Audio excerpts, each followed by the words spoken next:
आज Doubtnut app download करें। Doubtnut पर अपने सभी गणित, रसायन विज्ञान, भौतिक विज्ञान और जीव विज्ञान के डाउट्स का करो सफाया।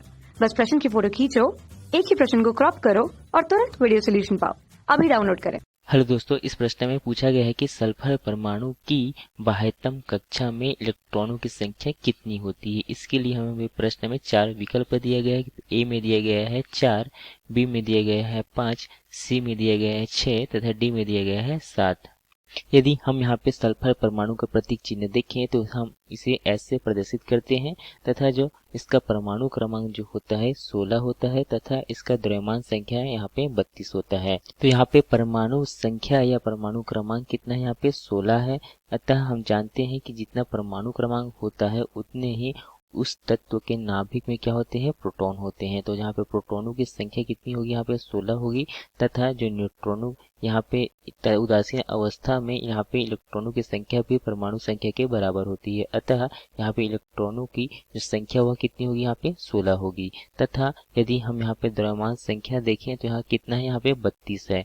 तो यहाँ पे द्रव्यमान संख्या 32 है, अर्थात इसमें यह क्या होता है, जो द्रव्यमान संख्या होता है यह प्रोटॉनों तथा न्यूट्रॉनों के संख्या का योगफल होता है। तो यहाँ पे हमने देखा प्रोटॉनों की संख्या कितनी है, 16 है।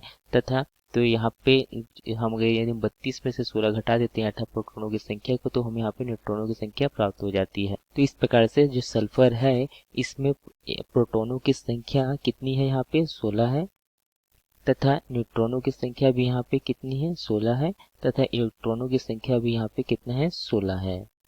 तथा यदि हम यहाँ पे सल्फर का इलेक्ट्रॉनिक विन्यास देखें तो इसका परमाणु क्रमांक क्या देखा हमने, 16 है। तब इसका इलेक्ट्रॉनिक विन्यास क्या होगा, यहाँ पे 1s2 2s2 2p6 3s2 तथा 3p4 होगा। तो यहाँ पे हम देख रहे हैं कि इसके इलेक्ट्रॉन जो यहाँ पे तीसरे आवर्त तक जाता है, अर्थात तीसरी कक्षा तक जाता है, जो कि यहाँ पे जो अंतिम कक्षा यहाँ पे क्या है, तृतीय कक्षा है। सल्फर का जो अंतिम इलेक्ट्रॉन जो यहाँ पे पी कक्षा में यहाँ पे पूरित होता है। अतः यह पी ब्लॉक का तत्व है तथा जो सल्फर होता है यह एक अधातु होता है।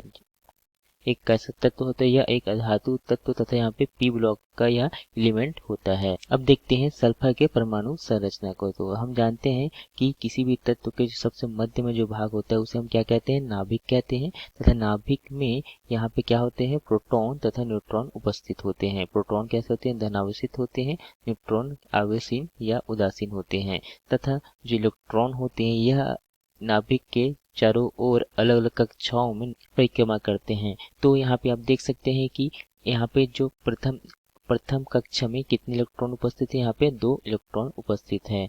तथा जो द्वितीय कक्षा में कितने इलेक्ट्रॉन है, यहाँ पे 6 और 2 अर्थात कितने हैं, 8 इलेक्ट्रॉन उपस्थित है। तो आप देख सकते हैं यहाँ पे कितने इलेक्ट्रॉन है, द्वितीय कक्षा में 8 इलेक्ट्रॉन उपस्थित है। तथा जो अंतिम कक्षा है जिसे हम संयोजी कक्षा कहते हैं, इसमें कौन सा है, तृतीय कक्षा है। तथा इसमें कितने इलेक्ट्रॉन है, यहाँ पे 4 और 2 को जोड़ते हैं तो हमें यहाँ पे 6 प्राप्त हो जाता है। इस प्रकार से अंतिम कक्षा में इलेक्ट्रॉनों की संख्या कितनी है, 6 है।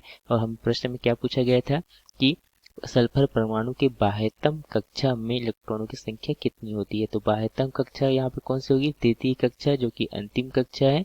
इसमें इलेक्ट्रॉनों की संख्या आप देख सकते हैं कितनी है, 2 धन 4 बराबर कितने इलेक्ट्रॉन, यहाँ पे 6 इलेक्ट्रॉन। तो यहाँ पे जो विकल्प दिया गया था, पहले ए में दिया गया था 4, यह नहीं होगा। बी में दिया गया 5, यह भी नहीं है। विकल्प सी यहाँ पे सही होगा 6 तथा डी में दिया गया 7। तो इस प्रकार से इस प्रश्न का जो सही विकल्प सी होगा 6। धन्यवाद। कक्षा 6 से 12वीं से लेकर नीट, IIT, JEE वो एडवांस के लेवल तक 1 करोड़ से ज्यादा छात्रों का भरोसा। आज ही डाउनलोड करें डाउटनेट ऐप या व्हाट्सएप करें अपने सारे डाउट्स 8400 400 400 पर।